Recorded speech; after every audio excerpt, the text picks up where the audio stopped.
Welcome back, my name is LastKnownMeal, and today I have a special video, something that I never actually thought I would do, but today with me I have one of my oldest friends that I actually met via YouTube, KenyanKrusader. Welcome, man. Hello. How are you, Oh, I'm how are I'm you, my friend? I'm doing great, man. It's been a while. Maybe some of the new subscribers don't know, but we actually did a podcast together. That's Yeah, how we met, right? I yeah, think. yeah. We met through a streamer, Oh yeah. who shall remain nameless. Oh Okay, yeah. we will keep him anonymous. And essentially, me and LastKnownMeal, we started chatting, and we worked out we're into the same things. We're both massive nerds. We're both very enthusiastic about all sorts of things. So we just and that was 5 years ago. Oh yeah, And man. It's like I did like what it was like all about gaming podcast. I think that I did like it was like yeah. 6 or 7 episodes, and then I'm like, oh my god, I don't have time anymore. But that was Mm, like ages ago, man, ages mm, ago. And I'm yeah. certain that old subscribers that actually were following this channel, if someone was following for that long, thank you. Yeah, no, you've done my friend a solid.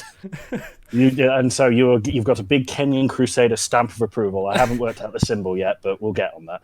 I'll whip the monkeys a bit more.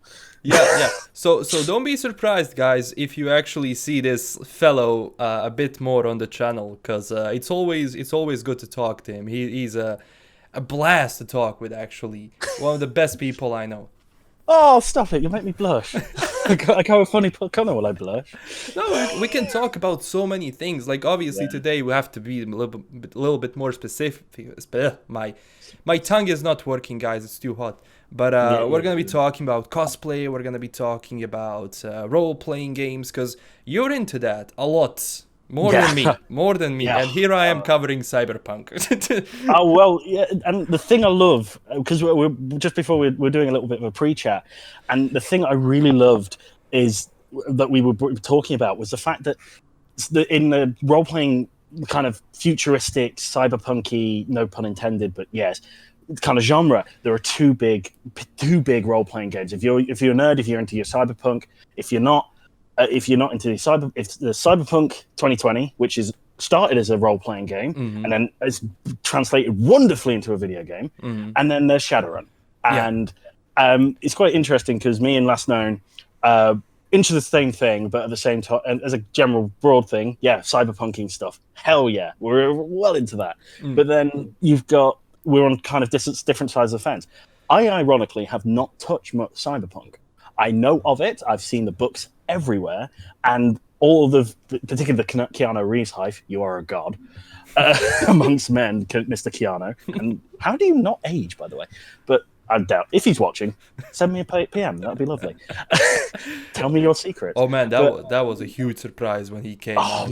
oh I my was god, I if he. was Oh, What? so go on. Sorry, I'm overexcited. Stop Man, it. man, that was like the first thing that I saw. Like, I saw the arm. I'm like, oh my god, Johnny Silverhand is in the game. And then one frame after that, oh my god, Keanu Reeves is Johnny Silverhand in the game. Mwah. Yeah, Perfect. that was Absolutely. big. Oh, this decade is going to be the decade of Keanu Reeves. He is going to be. I'm going to elect him president. I'm not even American, but I will vote. I will literally, if he declares himself a president, I'll just be like, yes. Now, give me your money, and I will promote you. And he's also John Wick. So if you vote against him, he'll kill you. So this, Yeah, he played so many iconic characters, man. Like throughout particularly all lately, yeah. these years. But like, god Yeah. damn it! Like first Neo, Johnny Mnemonic, and now John John Wick. And John Constantine, Yes. very good film. That film was ahead of its time, man. If you look at cinematography, if you look at CGI, that film was so ahead of its time. I just it's the story. I just love the fact the every role was cast perfectly in that film. And God, we've gone from let's talk about nerd to Keanu Reeves appreciation podcast. I mean, no one is going to dislike this. Come on, we can Oh, talk cool. about Yeah, Keanu for no, three no. hours, and people are gonna be like, more, give us Yeah. more. More. We want more. And I think one thing we could do with this podcast, I think it'd be just a really good idea. Mm. Why don't like have a bit of fan interactivity. If you guys are watching, thank you for listening to two old friends just prattle on and get enthusiastic about stuff. But put that in the comment section. Stick some topics you want us to talk about, and Yeah. the wonderful LastKnownMeal and myself will sit down and talk about it and probably get excited or say nothing controversial. Yeah, More likely, because we did this like a while ago. It was like I think we did like 3 or 4 podcasts. Yeah. Before The one I remember, the big topic that I got the two things we talked about was Payday 2, because I was a fanatic back then for that game, and they just when they did the loot crate thing, and that hit everything. Now we've got Shadow of War and all the other thing at like Payday 2. Like the stuff they pulled. Yeah, and Battlefield Hardline. Those are the two I remember. Oh my god, that was such a long time ago. Like, we discussed Payday 2. Like, everyone is like, oh, that was like 100 years ago. Yeah. Exactly. It feels like 100 years to us too, fans. I still remember that D&D session that we did, and just a quick disclaimer, I didn't play D&D all that much because you cannot find people in Bosnia that actually are into that stuff, at least not in my city. Like D&D, okay, you can probably find, but Cyberpunk, no, maybe now with Red. Yeah, well, this is the one thing that I'm really happy about Cyberpunk getting this hype, getting all this attention, because if for example, I've already mentioned Shadowrun. If I really recommend, if you love Cyberpunk, you'll love the Shadowrun world as well. It's very similar, but it's different at the same time, because it's like in Cyberpunk, from what I've imagined, there's not much magic. It's all just hyper realistic, ground the ground sort of stuff. While even in the Shadowrun universe, it's still quite hyper realistic, but it's a really interesting twist on it. Excuse me, I'm getting overexcited and coughing. My excited cough. Ooh. But anyway, with Shadowrun, the idea is that magic is kind of the stage we're at now is where magic is in a massive ebb. It's lower. There's no magic in the world. We're all just normal humans, and there's no magic in the world. And the world runs concurrently with how it's going now. And then all of a sudden, one day, magic returns to the world, and because magic has been gone so long, it's like a tidal wave. It sweeps over the world, and it's called the Great Awakening. Everyone has to respond to it. The moment, and this is one of the things I love about it, is that it combines all the realism and everything's believable. Everything's response to magic returning to the world is super realistic. So, like, the Catholic Church gets a massive revival out of it because they're like, "Ha ha! I told you who's a magic man." And you get, and everyone responds in a really interesting way to it. And that's one of the things I absolutely adore about the Shadowrun. Like, you get dragons returning to the world, and dragons are actually, and they're not monsters. They are, but they're an actual higher form of evolution to humans. And then you get elves returning to the world. People start being born with pointy ears, and like if they turn sideways, they'll blend between raindrops. And then all of a sudden, people are born really short and stocky, and dwarves return. And then on top of that, you get orcs and trolls return. And the best way to describe how orcs and trolls work is basically most people just were born elves and dwarves. They just appear.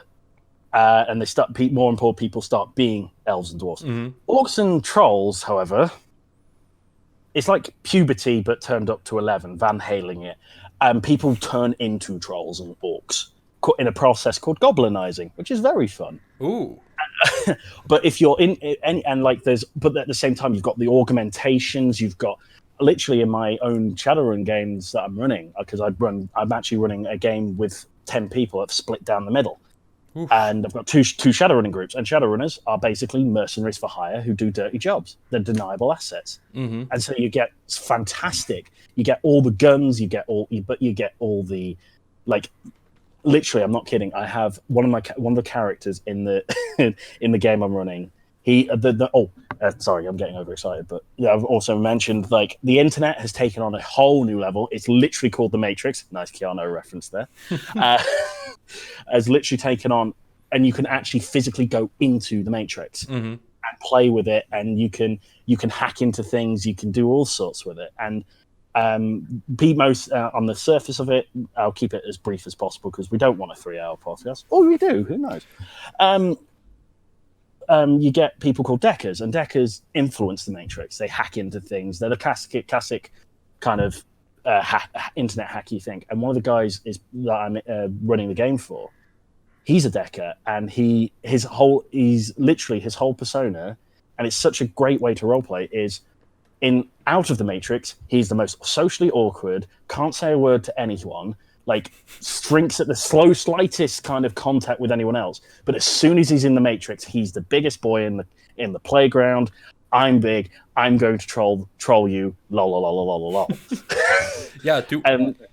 Go on. To what extent people go, man, in role playing? That's amazing. To characters that people can't create. It's, I don't know, breathtaking. Yes, another Keanu reference. I'm sorry, but it really is. It is. And that's the thing I love about roleplay, is that it's, because I'm not going to lie, I've had tough times. You've had tough times. We've all had tough times. Probably all the people watching, they've had tough times. But the thing I love about roleplay is that it allows you to escape and play a different character. In this world, I'm probably never going to play a Irish fire mage with a foul temper and also leads a go gang, motorbike gang. Translation. Sorry, I'm still talking in Shadowrun. There's whole language and kind of slang around Shadowrun. Yeah. So, for example, me and you, LastKnown, we're chummers. We're friends. Yes, and stuff like that. It's great. Yeah, that's similar to Cyberpunk's chummers. Yeah. It's the thing I love about. I'm really happy and really excited, and I've been watching your channel grow around Cyberpunk so much. It's every time I've seen it, it's put a smile on my face, because it's like, if you haven't heard of, if you're really into your Cyberpunk, if you're really into Deus Ex and all that sort of stuff, check out Shadowrun. Shadowrun, and unfortunately there's not been a AAA Shadowrun game, but there's some absolutely gorgeous, and for some of your older fans out there, was some great Shadowrun games on the NES, and they were the classic games. You get all the evil corporations, you get everything, and there's so much crossover between Cyberpunk 2020 and Shadowrun, but it's just different strokes for different folks, so to speak. I still remember playing Shadowrun Returns. That was like my first introduction into that world, actually. It's so fascinating. That's how I got into it. I got into it through that game. And what I love about these, role-playing games like Shadowrun and Cyberpunk 2020, it's like they also critique the society a lot. Like, okay, what if this happens? Okay, in Shadowrun, that's magic. In Cyberpunk 2020, though, that's technological advancement and, prosthetics and augmentations and everything. But it's the core principle is the same. High tech meets low life. So it's a really nice critique for the society. Do you kind of think we're heading... I mean, we're already kind of there.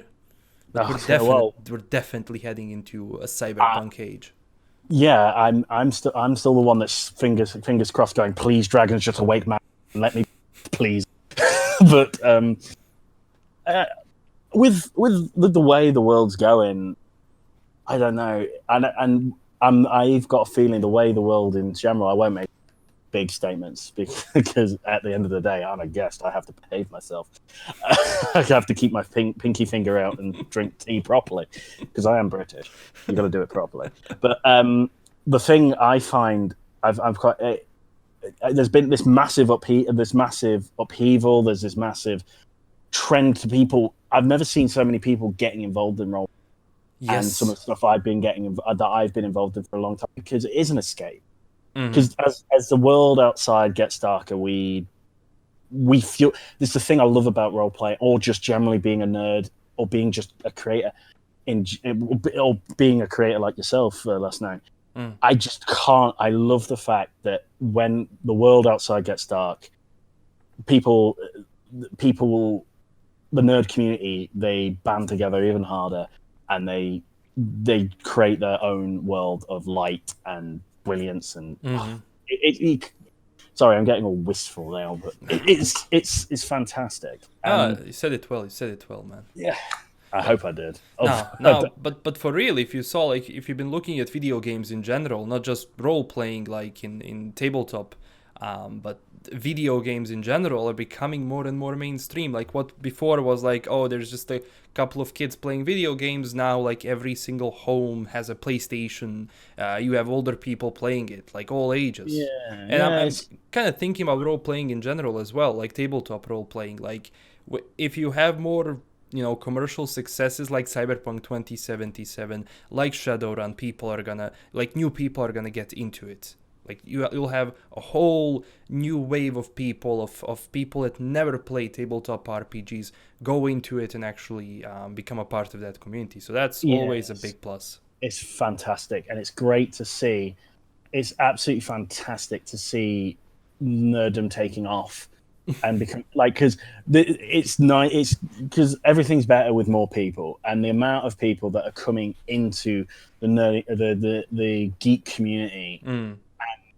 I just love it. It's like even my nerddom's expanding. My own. I've gone from playing video games to playing the occasional board game to now my week is literally dominated by board gaming, role playing, and then some other weekend I'm going off dressing as DC comic book villains.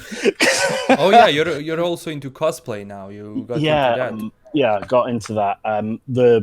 And if you've got the images, haven't you, of me doing? Yeah, that. they're gonna be on display once the video is up. Fantastic. And I just need a quick disclaimer, because I had to ask very nicely to the people who took that pictures. I have to just give a massive shout out to the Central Legion. They're a big cosplaying group in England, and they're a lovely bunch of people run by absolutely fantastic cosplayer guy, a guy called Mel Jahal.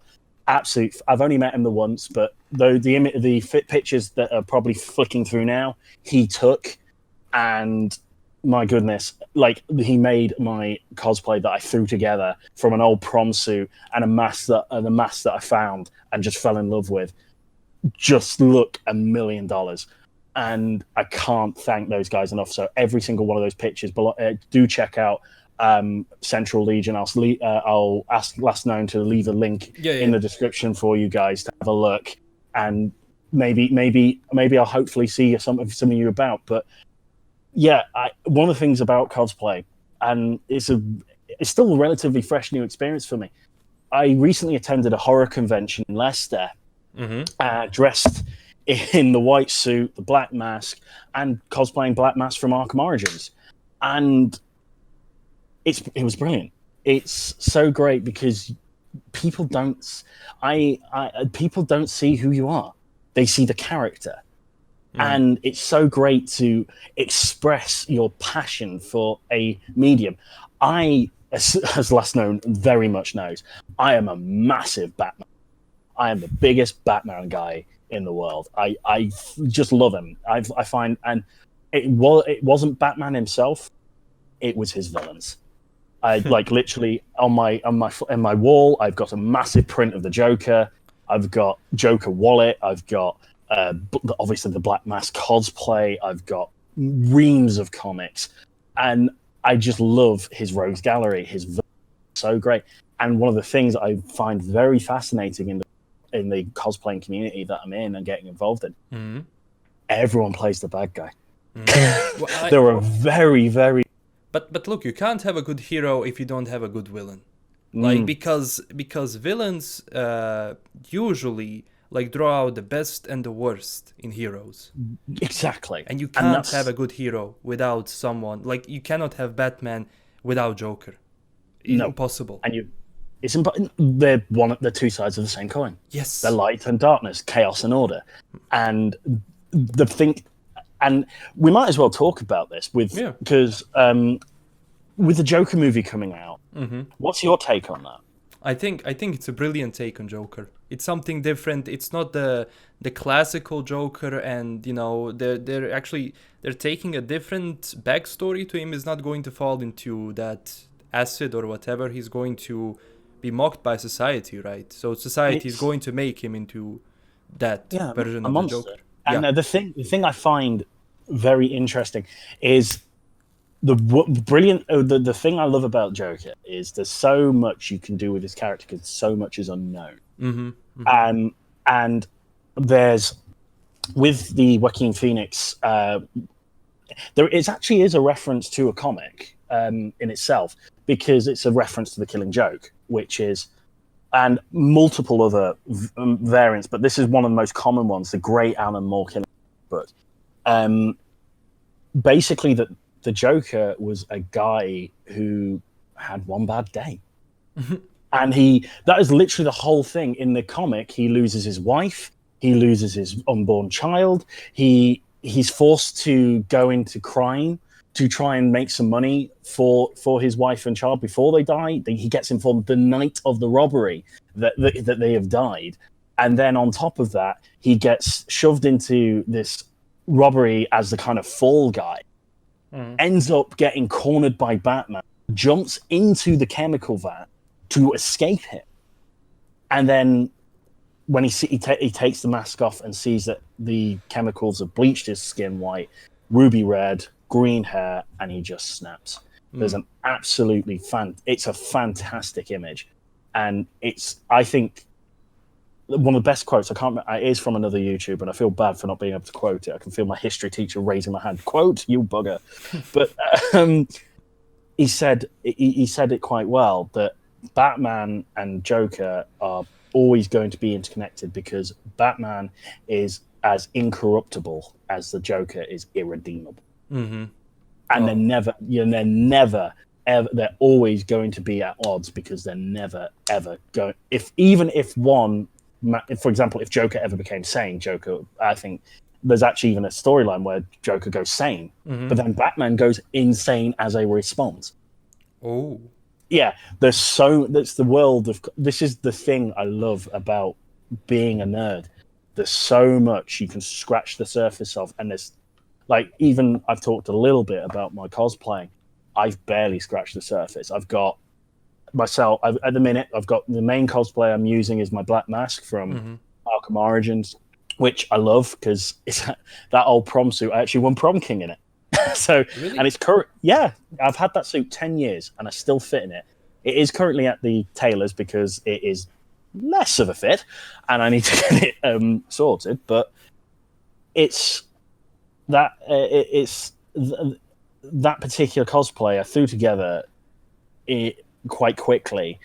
It ended up working so well that I managed to get involved in this Central Legion cosplaying. And the thing I loved about cosplaying the most is, ironically, we were in Leicester Guildhall, and opposite Leicester Cathedral, biggest building in the city, and one of the oldest in the city. And there's a National Armed Forces Day. So we've got military parades marching around everywhere. While I'm stood on a street corner in a black mask, white suit, Italian polished shoes, with a prop gun in my pocket, feeling really awkward while these big military parades come past.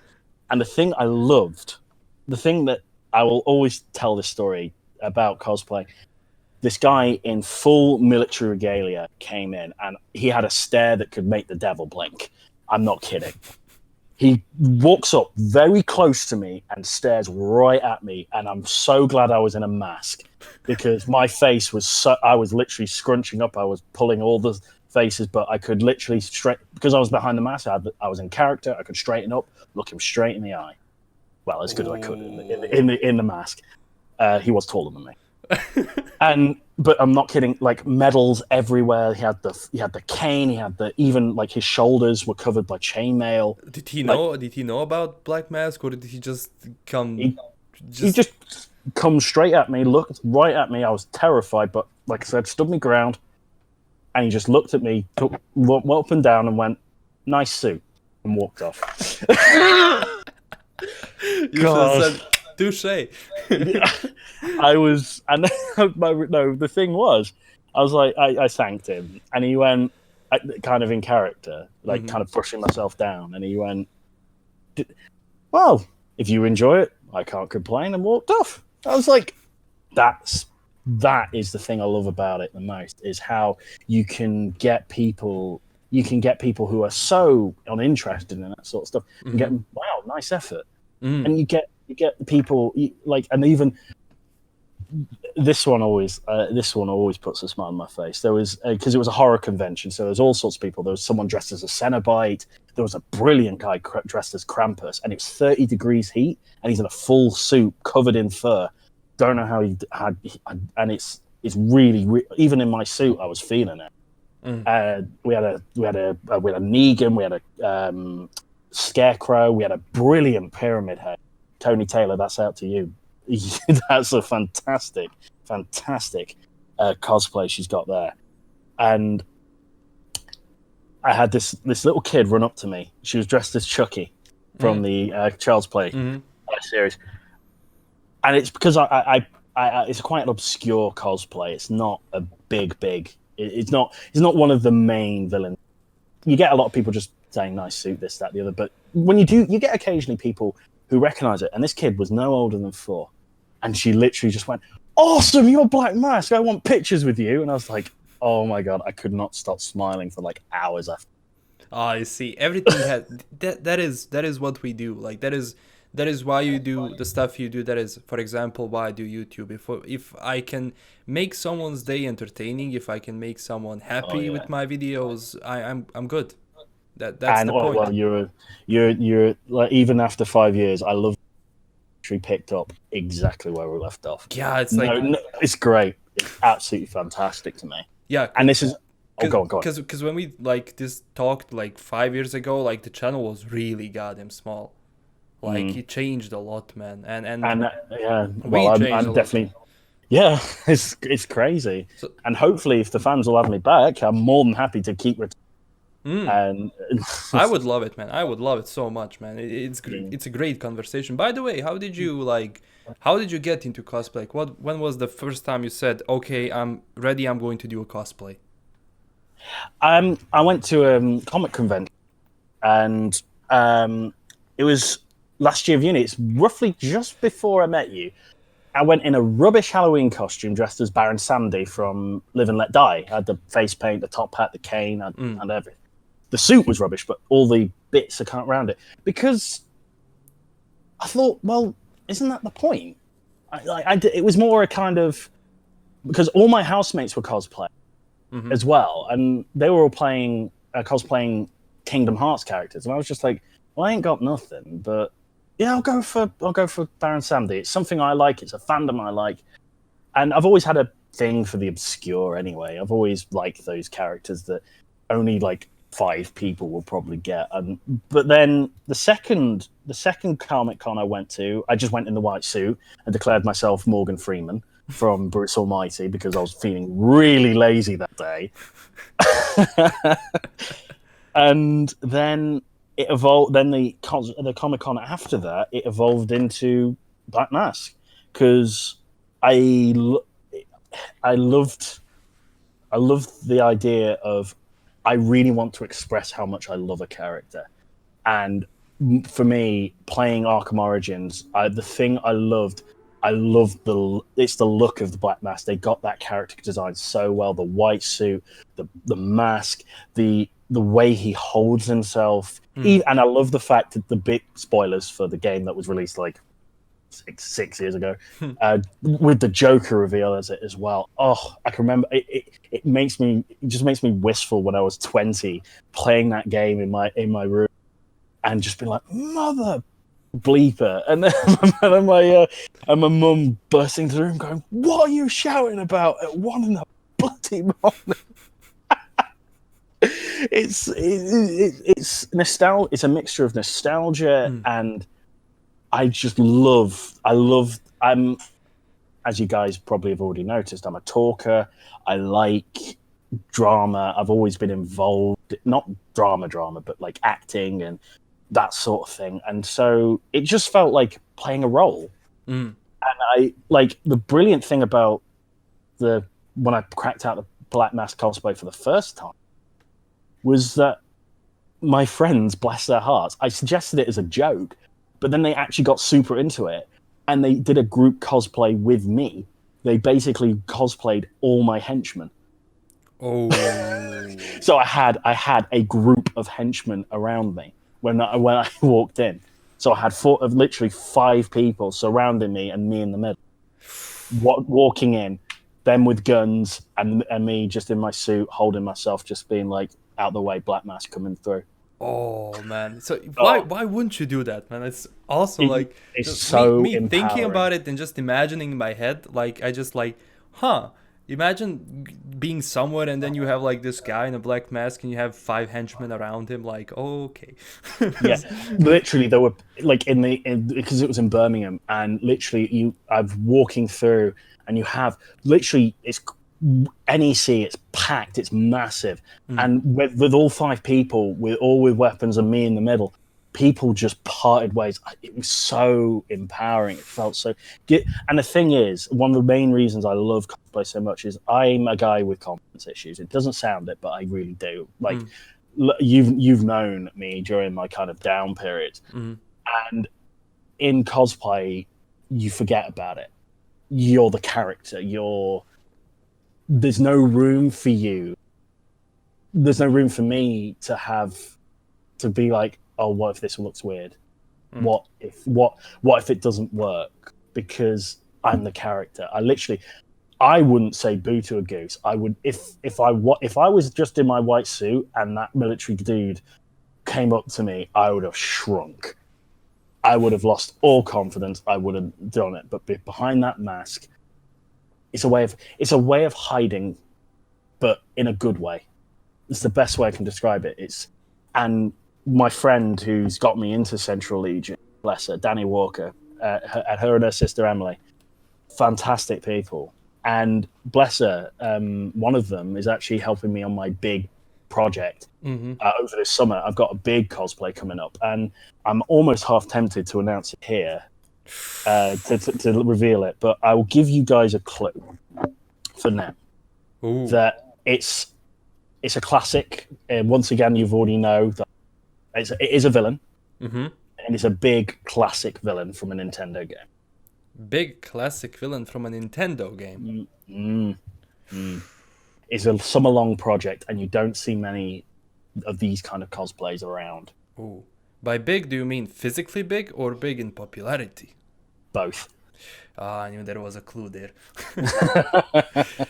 Yeah, we're definitely gonna leave this clue because it's gonna make people come back to the next podcast. Oh yeah, if any of you do guess it, I'll let LastKnownMeal know after we finish this talk. When I do eventually have to rush off. I'll let you know, and I'm sure if anyone does get it right, you'll let them know in the comment. No. Well, not in the comments because then it reveals it, but in private messages, of course. Yes. No, man. Cosplay was always fascinating to me. Like I never actually considered going into cosplay myself, mostly because again my country doesn't have cosplay culture at all. Maybe to some extent, but it is completely unknown. But it's so cool. For example, I don't know. Maybe I would go into a Cyberpunk cosplay on E3. Imagine going into like a big crowd and people are like, "Oh, that's V, or that's I don't know, someone from." Yeah, that's Adam Silverhand. Yes, it's brilliant. That's the thing. It's fantastic because like you get, and I love it. Another thing you is great is that when people want pictures with you, you get people wanting to just pose with you and stuff like that. Then you get like people just going, yeah.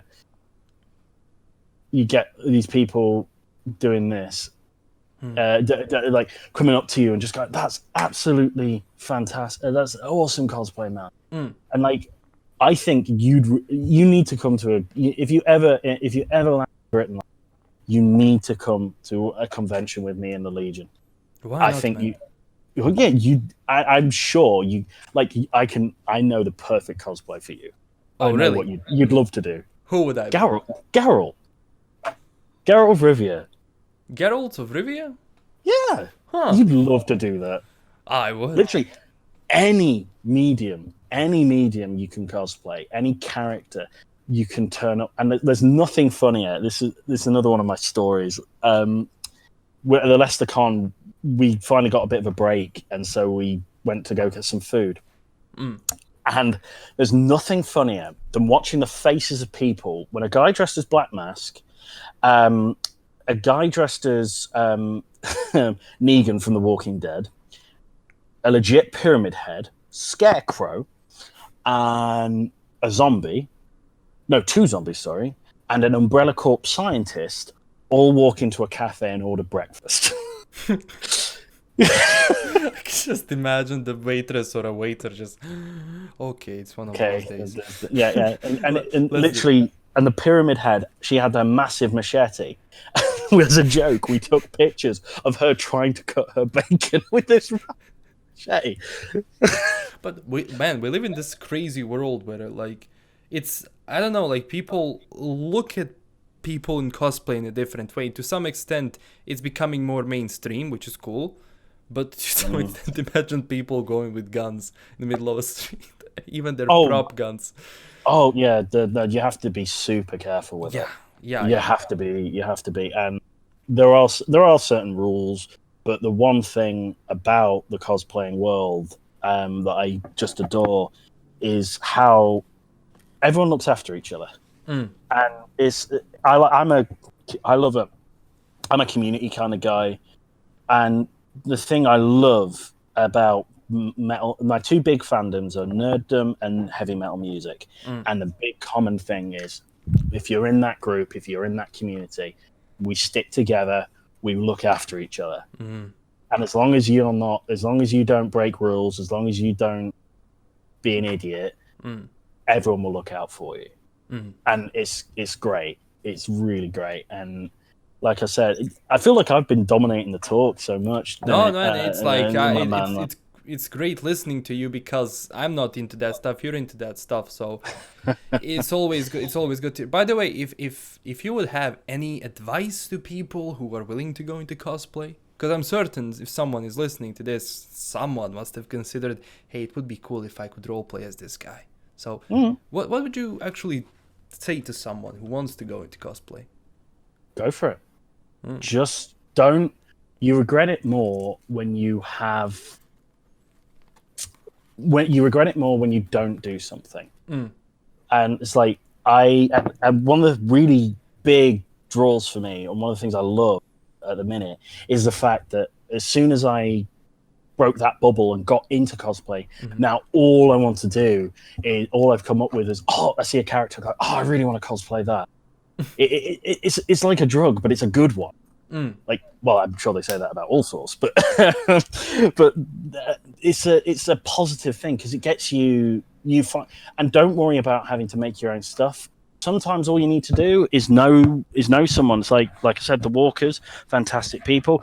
They know the right people. They know, and they make their own cosplays themselves. And so they're massive Star Wars nerds, and they've got one of them's got a fantastic Jedi, and the other one's got an amazing Sith. Even if Sith are just angry teenagers, in my opinion. Sorry, that was an in joke. I'll not do that again. But yeah, it's my biggest piece of advice is just go for it. Don't worry about. Will I look stupid? Will no one get it? No matter how obscure your cosplay is, or no matter no matter how out there it is, go for it. And you'll get high fives all day. I'm not gonna make it sound like it's perfect, but there will be someone out there who you run into who like, damn, that's awesome. And it's so gratifying to feel like your effort's been rewarded, even though, like I said, my Black Mask cosplay is mainly borrowed. It's stuff I had around, borrowed, and right. So the mask was I ordered in. The suit I've had since I was 16, which is I've had it 10 years plus. So it's been lying around doing nothing. The prop gun that I had, I literally nicked that off one of the Walkers. And then on top of that, the gloves I bought from a gas station. You don't have to be... Because I can imagine people find it intimidating when you see really intricate and brilliant cosplays. Mm. It can be as simple as turning up wearing a suit and if people ask you, and people will ask you who you cosplaying as, and you can literally just say, "I'm doing this," Mm. and Yeah, yeah. it's fantastic. There's some crazy ass cosplayers out there, like the stuff they do. Like I think saw a couple of photos of like a space marine and his entire full armor, man. I was like, holy crap! How did you make that? Because it goes a lot into like crafting and craft in general. Like you can create so many things, going from metal to leather to I don't know what. Yeah, it's crazy. But and like I said, well, the big cosplay I'm working on, that the main reason I've been able to do that is because me and the person that is making it for me just got super excited about it and just went, "Let's do it. Why not?" She's got a cosplay that's related to it that works, and I'm like super into. I'm just super into it because it's a big villain. It's unusual. It's well known, but at the same time, you're doing it. And so, at the minute, so far, it's going to be a summer-long project. The thing it will cost you mainly is time, and you'll have a lot of. The only thing this is actually very recent thing I've learned about it is actually because I actually made the local paper with mine. Last Known knows I've shown the pictures again of those, and it was such a big high. This is the other thing I have to let you guys know, because you do get post cosplay blues when you return to the real world, when you're no longer Black Mask. I'm now back to being the normal KenyanKrusader sat at a desk telling people that their cars are wrecked. You genuinely feel it. I can understand why Spider-Man struggled as in character so much, because you get all this attention, you do all this big stuff, and then you're back to reality. Yeah, for me it goes a lot deeper. Like when I think about cosplaying and like life in general, like people in today's age are generally very lost because they don't know where they belong, and it's like a normal part of growing up. To when you reach certain age, you will feel like, okay, what am I doing with my life? Who am I, and what group I belong to? Because you're gonna have people, like especially geeks and nerds, people that are living on a margin of society, living a margin in high schools and elementary schools. They feel nice if they find a community of people that actually have the same interests and same love for certain stuff like they do. And for me, like, going into cosplay is stepping out of your comfort zone and doing something which might make you uncomfortable at first, but once you get used to it, it feels amazing because you're finally connecting with people in the community that feel and think the same way as you do. And ultimately, at the end of the day, it's going to make you happier in life because you're going to make new friends that you're going to have something to talk about, finally. Yeah, because usually we have no connection with the real world, and like someone starts talking about politics, I'm like, not really big into that. Yeah, that's the thing. Yeah, it's like I said, with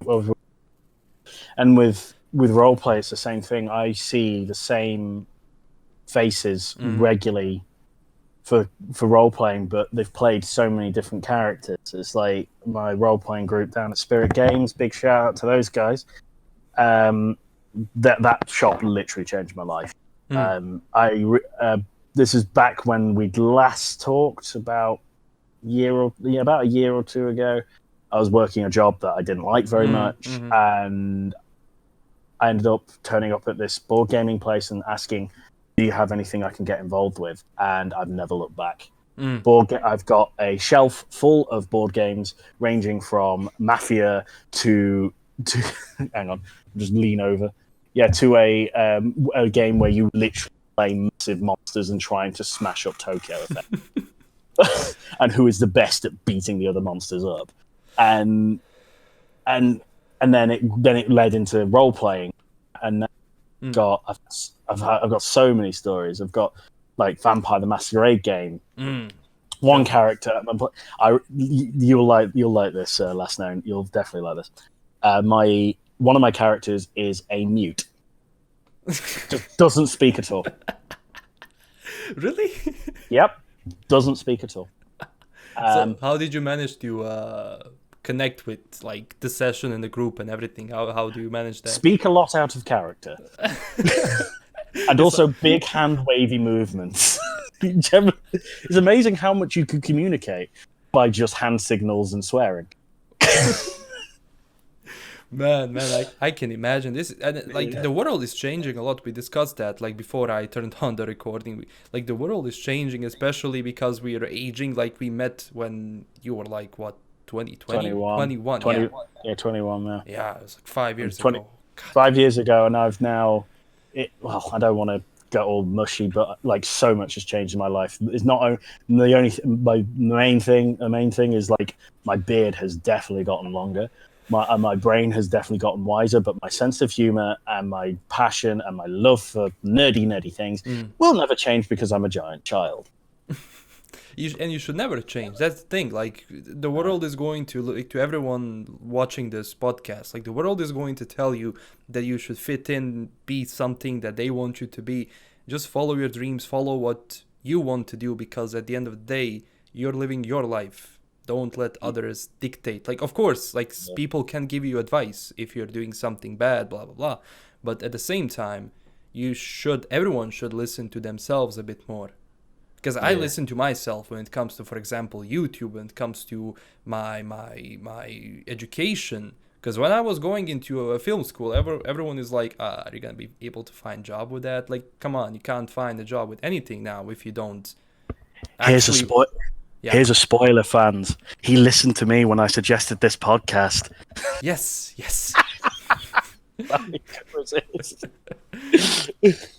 But for real, like for real. I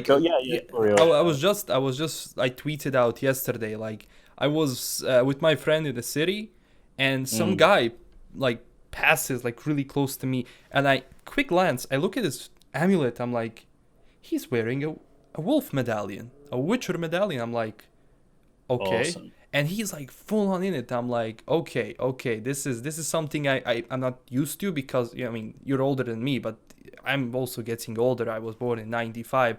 World has changed a lot. Like some of the things that I was like, people don't like that, or people are not into that, people are actually getting into that now. Like they're changing, and especially now that the internet has become what it is, everyone has access, like generations are changing, of course. Like the world is becoming a lot better for nerds and geeks, in my opinion. A lot better. So it's fantastic. It's genuinely fantastic the way we've changed, but then at the same time we've been able to stay the same. It's fantastic. Anyway, back up. We got to go back to nerdy stuff. I also wanted to talk a bit more about tabletop RPGs, because sure. Because the number one question I usually get is like, how do I actually get into that? Because it has a learning curve. Not gonna lie about that. It takes a while to get used, especially about dices and stuff you do during the session. So what do you think about that? Like, what is like the first thing people should look out for, and where to draw knowledge when it comes to tabletop RPGs? Like the people that don't know anything about tabletop RPGs. I would say with role play, find a group of your friends, see if they're interested. Just ask. You never know. You genuinely never know what can happen. Yeah. And then the rules and everything, like, come on, you have like a bunch of tutorials out there. Like, you just go to YouTube. YouTube. There'll be plenty of stuff. Like, I'm not gonna lie. Being involved in Shadowrun Shadowrun is not the best one to start on. I'm not gonna lie, because Shadowrun is the rules can be very crunchy. Or sorry to translate. The rules are there's a lot of rules. but the lore is fantastic. And just find a system that jumps out at you and go for it.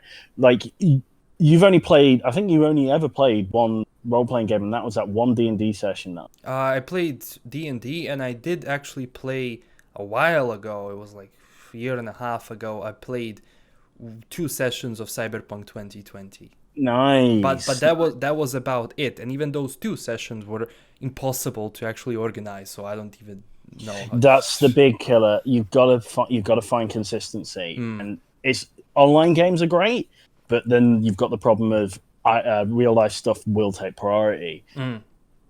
True. And then, but the thing is with IRL games, yeah, you still get that, but at the same time, it's more consistent, and you do get it. The key is find a group of your friends and find a system that you all like, because there is a system for anything, and there's even systems that cover everything. Like there's not just cyberpunk. There's Blades in the Dark, which is steampunk. It's like Dishonored. And you're playing you're playing a bunch of criminals trying to make your way in a kind of London dark Victorian town.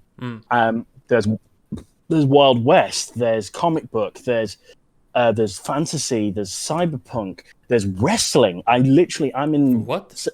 Wrestling. Wrestling? There's wrestling role-playing games. Really? Yeah, World Wide Wrestling. Oh fantastic game.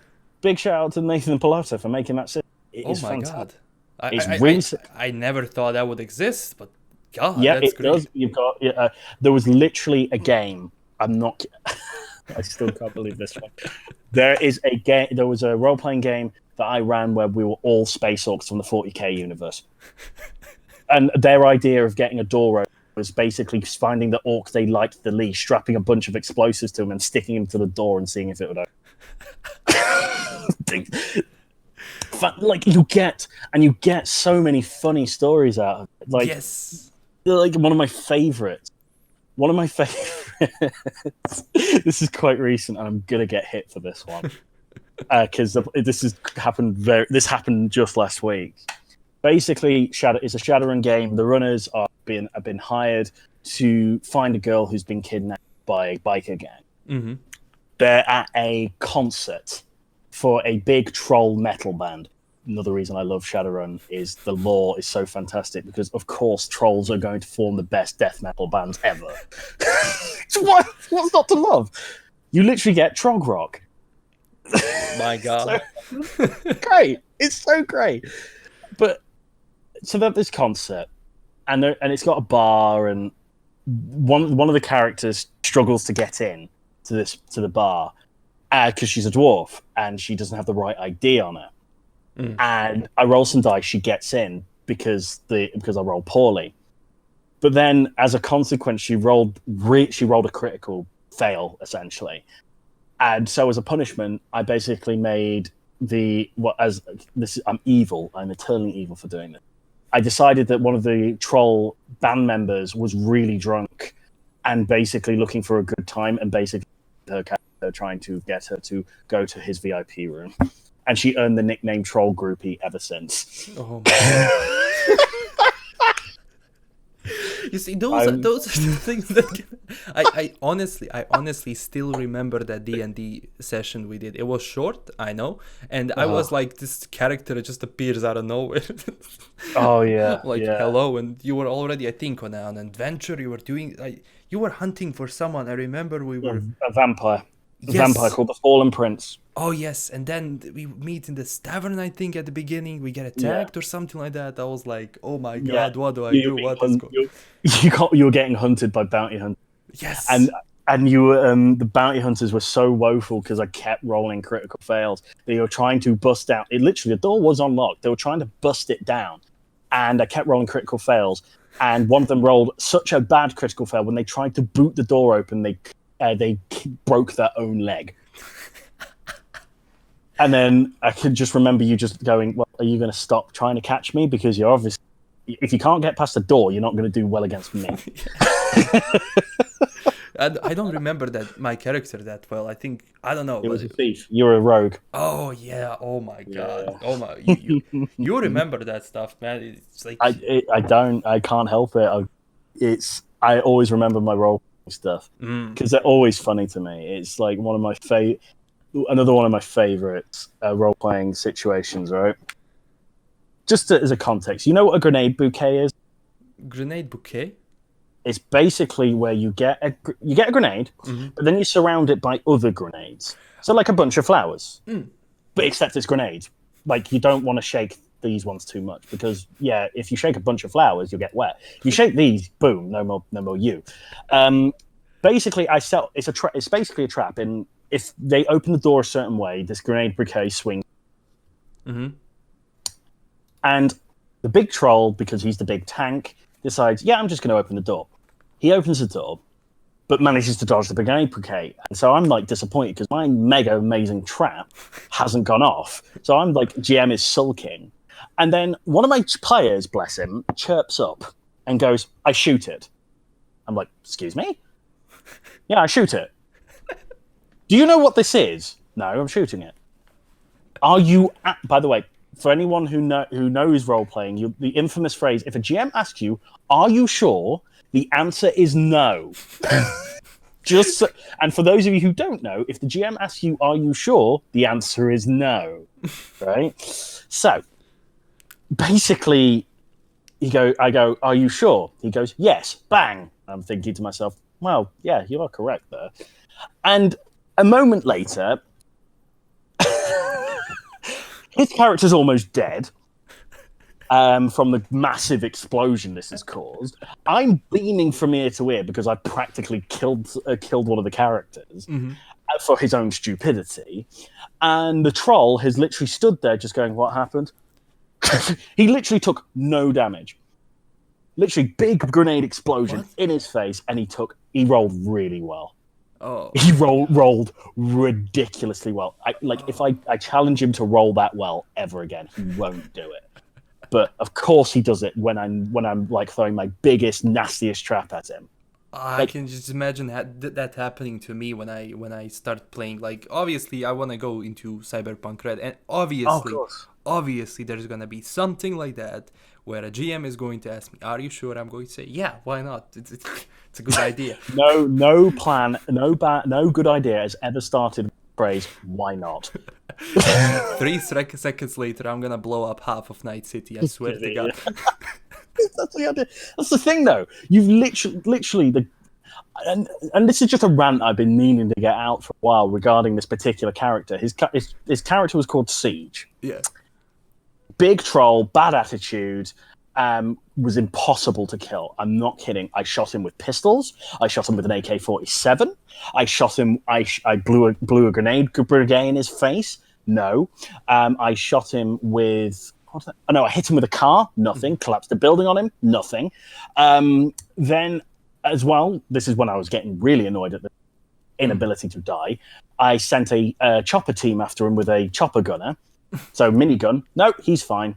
Do you want to know why I did deal damage to him, and I actually dealt a lot of damage to him? Do you know what I dealt to damage to him with? A knife. A knife? A knife.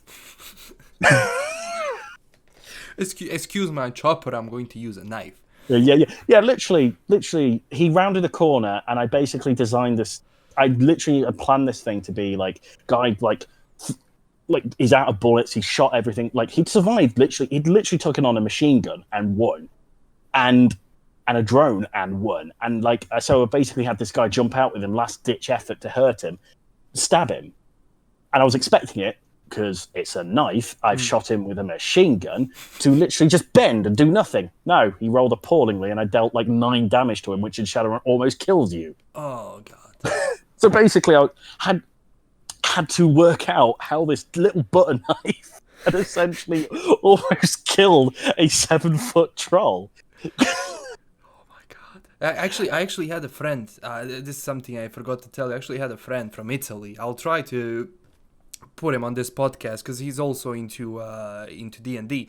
He has a very complex character because every single hour he changes his personality, And it's a Oh, role. nice. It's a role. You don't know what's gonna be. He can be angry. He can be blissful. He can become an enemy. That's the thing.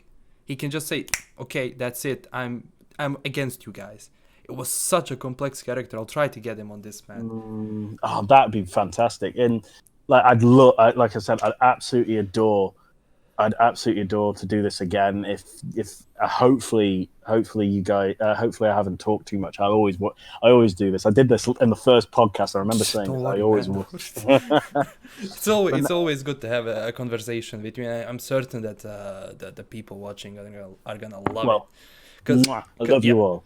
Because that's something I wanted to talk to you about, especially because I wanted to go into Cyberpunk Red more, like into tabletop role playing. So yeah, maybe when it comes out, because there's a starter kit coming out, maybe we can set up a session or something like that. That would be awesome. That would be awesome. I'm still kind of like, but why not Shadowrun? or Shadowrun, man. I think Shadowrun. I think if the fans want it, if you want it, I would be more than happy to do a showcasing of Shadowrun. I'll try and keep the rules as simple as possible. I've got a few friends that I can call on. They're all fantastic. One of them, poor guy, literally started his role playing career with Shadowrun. I'm so sorry. You know who you are. The poor dude. I can remember. He literally said to me, "He's just like, right, of all the games you made me start with, it's not Blades in the Dark. It's not Fate. No, not even D&D. Shadowrun, the game with a rulebook so poorly edited that in the new system that they've released a new teaser book, they actually joke about how badly edited the book was. Oh, that's how ridiculous it was. So now it's gonna be more ease of use, like ease of. Hopefully, fingers crossed. I'm sacrificing all the virgins. I am doing everything. When is it coming out? Sometime in October, roughly the same time as the Joker movie. Oh my god. Yeah, this is definitely like these 3 years, like the upcoming 3 years, they're gonna be, I think, one of the biggest when it comes to tabletop, man. And yeah, it's gonna be fantastic. And I would happily, like I said, I'd happily learn the rules for Cyberpunk and give you guys a session or two. There's even and I just remember there's an absolutely great one, a role-playing group play Call of Cthulhu with me on Saturdays. That is Call of Cthulhu, fantastic game. And you'll laugh at this. Before I started playing Call of Cthulhu, I had possibly 2 character deaths. Do you want to know how many I am on now? How many? 25. Oh my god. 23 of them are purely from Call of Cthulhu. Poor old one of them. I'm not kidding. One of my first character died because he got crushed to death by a giant space slug. Another one went crazy and ended up going in an insane asylum. Rest in peace, God. You will always be flying high in my heart.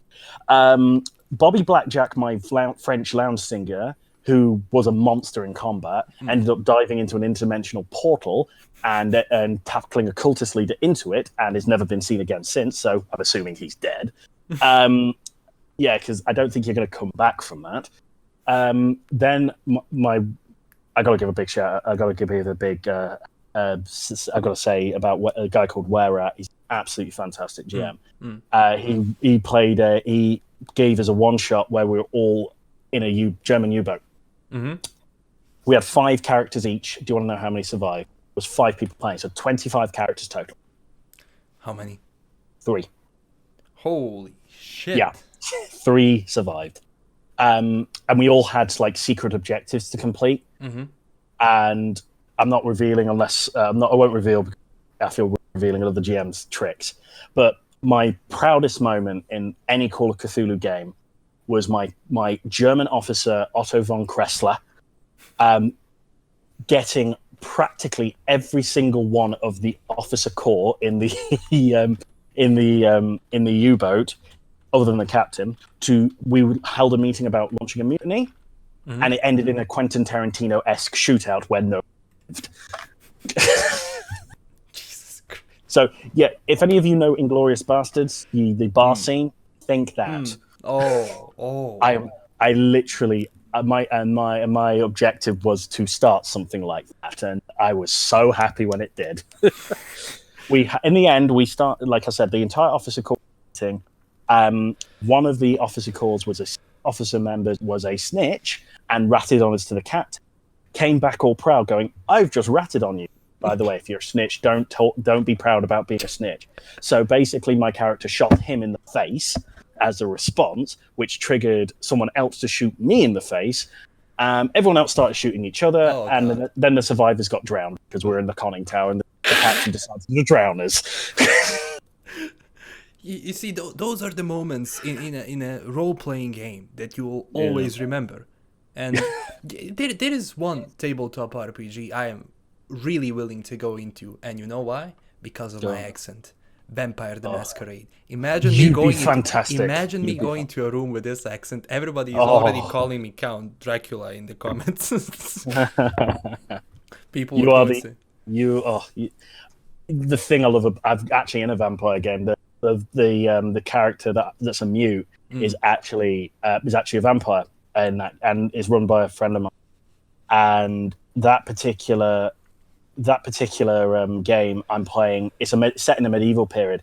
I'm playing a Teutonic knight who is 6'8", so he's a giant by like medieval standards. He wears.